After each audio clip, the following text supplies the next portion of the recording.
नमस्कार दर्शक बंधुरा मुनमुने पृथिवीते सकलके जानाई स्वागत। आज के एक पिठेर रेसिपि निये हाजिर हो गेছি আপনাদের সামনে। आशा करी किन्तु रेसिपिटा भालोई लागবে। घरे थाका दुटो उपकरण जिनिस दिये एत सुंदर किन्तु नरम तुलतुले पिठे तैरी करा जाय ना देखले किन्तु आपनारा विश्वासई करबेन ना। बाच्चा थेके बड़ प्रत्येकेरই किन्तु खूब भालो लागবে এই पिठेटा खेते। भालो लागले किन्तु একটা लाइक कमेंट शेयर करते किन्तु एकदमই भूलबेन ना। चलुन तार रेसिपिटा शुरू करा जाक। पिठे तैरी करार जोन्नो 150 ग्राम मुग डाल निয়েছি। मुग डालটা প্রথমে নাড়াচাড়া করে ভাজা করে নেব হালকা করে। কড়াইয়ের মধ্যে ডালটা অ্যাড করে দেবো, দিয়ে নাড়াচাড়া করে কিন্তু ভাজা করে নেব, একদম হালকা করে ভাজা করতে হবে।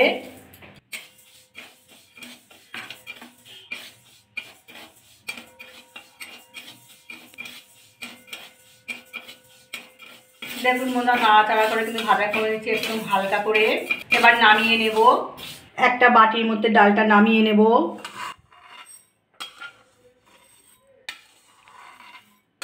2 থেকে 3 বার ডালটা ভালো করে ধুয়ে নেব। ধোয়ার পরে কিন্তু ডালটার মধ্যে জল দিয়ে 1 ঘন্টা কিন্তু ডালটা ভিজিয়ে রেখে দেব।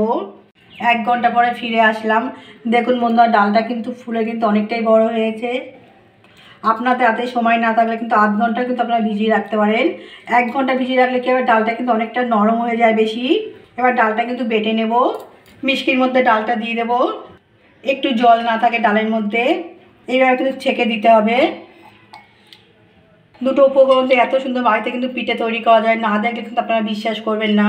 তার জন্য প্রথম থেকে শেষ অবধি ভিডিওটা আপনারা দেখুন, তাহলে বুঝতে পারবেন খুব সহজে কিন্তু বাড়িতে কিন্তু সুন্দর একটা পিঠে তৈরি করা যায়। ডালটা সব দিয়ে দিয়েছি, ডালটা এবার বেটে নিয়ে আসছি। দেখুন বন্ধুরা ডালটা কিন্তু ভালো করে মিহি করে বেটে নিয়েছি। এর মধ্যে অ্যাড করে দেবো 150 গ্রাম ছানা। ডাল নিয়েছি 150 গ্রাম, ছানাও নিয়েছি কিন্তু 150 গ্রাম, সমান সমান মাপে কিন্তু নিতে হবে।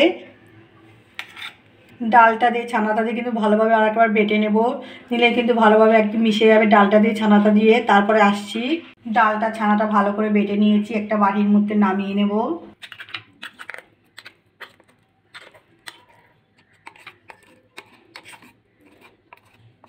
ডাল ছানা নামানো হয়ে গেছে, এর মধ্যে অ্যাড করে দেবো সামান্য লবণ।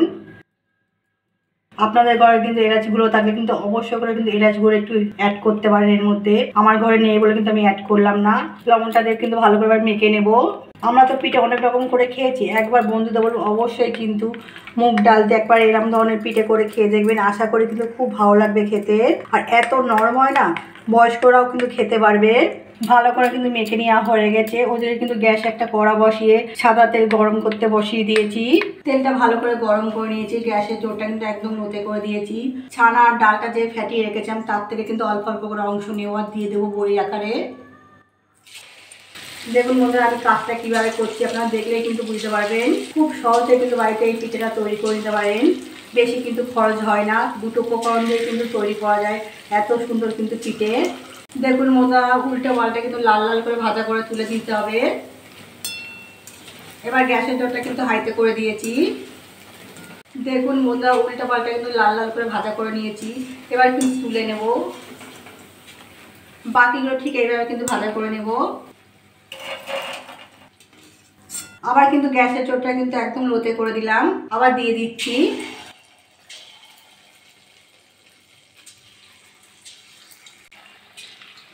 বাকিগুলো ভাজা হয়ে গেছে, তুলে নেব।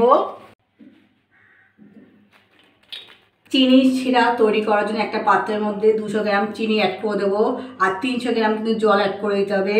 300 গ্রাম জল মানে 1.5 বাটি জল অ্যাড করে দেবো। 3 থেকে 4টে এলাচের দানা ফাটিয়ে দেবো। পিঠের মধ্যে কিন্তু সুন্দর একটা কিন্তু মেল আসবে।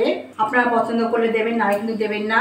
চিনি শিরাটা কিন্তু বেশি ঘন করবো না, ঘন করলে কিন্তু পিঠের মধ্যে ঢুকবে না, খেতেও কিন্তু ভালো লাগবে না। চিনিটা গলে যাওয়া অবধি কিন্তু অপেক্ষা করব। চিনিটা নাড়াচাড়া দিয়ে গলিয়ে নিতে হবে। দেখুন বন্ধুরা চিনিটা কিন্তু ভালোভাবে গলে গেছে, একটু চিটে ভাব করে নেব, বেশি কিন্তু করব না। দেখুন বন্ধুরা ভালো করে কিন্তু ফুটিয়ে নিয়েছি চিনি শিরাটা, অনেকটাই কিন্তু শুকিয়ে গেছে চিনি শিরাটা, বেশি কিন্তু শুকায়নি। দেখুন দেখলে কিন্তু আপনারা বুঝতে পারছেন।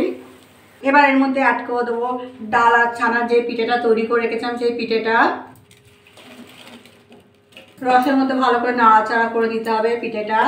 রস কিন্তু বেশি ঘন করলে কিন্তু পিঠের মধ্যে ঢুকবে না, একটু পাতলাই কিন্তু রাখতে হবে। দেখলে কিন্তু আপনারা বুঝতে পারবেন আমি কীভাবে করেছি।